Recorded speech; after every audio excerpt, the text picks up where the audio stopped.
Morning বন্ধুরা, রবিবার সকালটা শুরু হচ্ছে চা দিয়ে। তো সকালবেলা এখন চা পানি হাতে বাড়ি হয়েছে। দেখো বাইরে অলরেডি বৃষ্টি হচ্ছে, প্রচণ্ড পরিমাণে।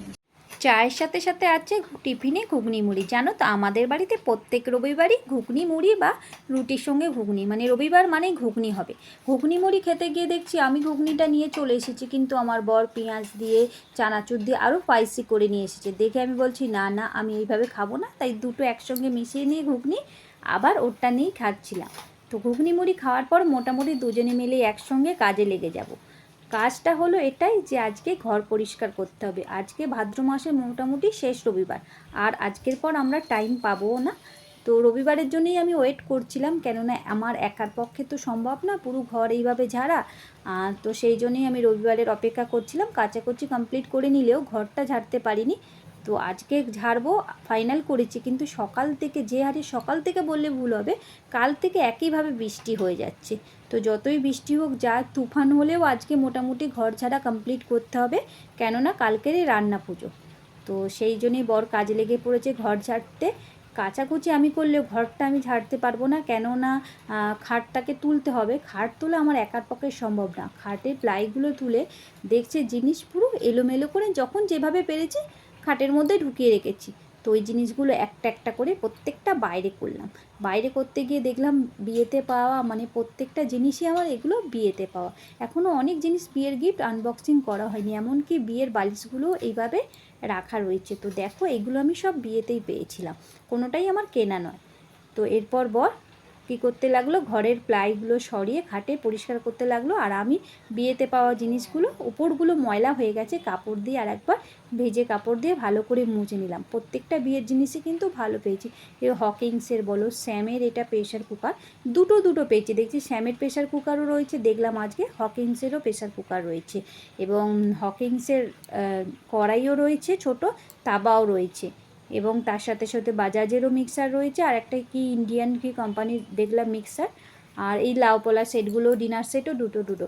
মানে মোটামুটি অনেকই জিনিস পেয়েছি, সেগুলো এখনও আনবক্সিং করা হয়নি বা আমার কাজে লাগেনি। আসল ব্যাপারটা হলো, যেহেতু আমরা সবাই একসঙ্গে থাকি, তো আলাদা করে এই বাসন বা এইসবের কোনো প্রয়োজন নেই বলে ওইভাবেই বক্সের মধ্যে ঢোকানো রয়েছে।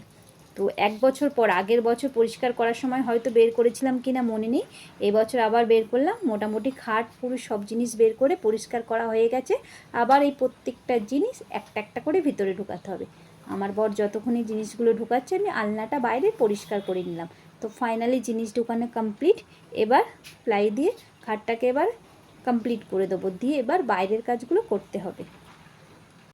তো ঘর কমপ্লিট, মোটামুটি ঝাড়া ঝুড়ো পরিষ্কার করা। ছোট ঘর হলেও করতে কিন্তু অনেকটা টাইম লেগেছে, কেননা প্রত্যেকটা জিনিস বের করা আবার ঢোকানো। আর এই ট্রলি ব্যাগটা, এটা এতটা ময়লা হয়েছিল, আলমারির উপরে এইভাবেই রেখে দিয়েছিলাম বলে। তো এটা ঝেড়ে ঝুড়ে এবার নিচে যাব রান্না করতে বললে ভাত হয়ে গেছে, একটা তরকারি হয়ে গেছে, চিকেনটা করব। তো গিয়ে চিকেনটা প্রথমে ম্যারিনেট করে রেখেছিলাম সকালেই, ভালো করে কষাতে শুরু করে দিলাম। আমি না চিকেন আলু ছাড়া খেতে ভালোবাসি, কিন্তু বাড়িতে সবার আলু আর ঝোল চাই। তো চিকেনটাকে যখন কষাই এক দু পিস আমার জন্য আলাদা করে রেখে দিই, কেননা কষাটাই আমার বেশি ভালো লাগে, ঝোলটা ভালো লাগে না। তো চিকেনটা কষানো হয়ে গেছে, এবার জল দিয়ে দেব এবং আলুগুলো দেবো।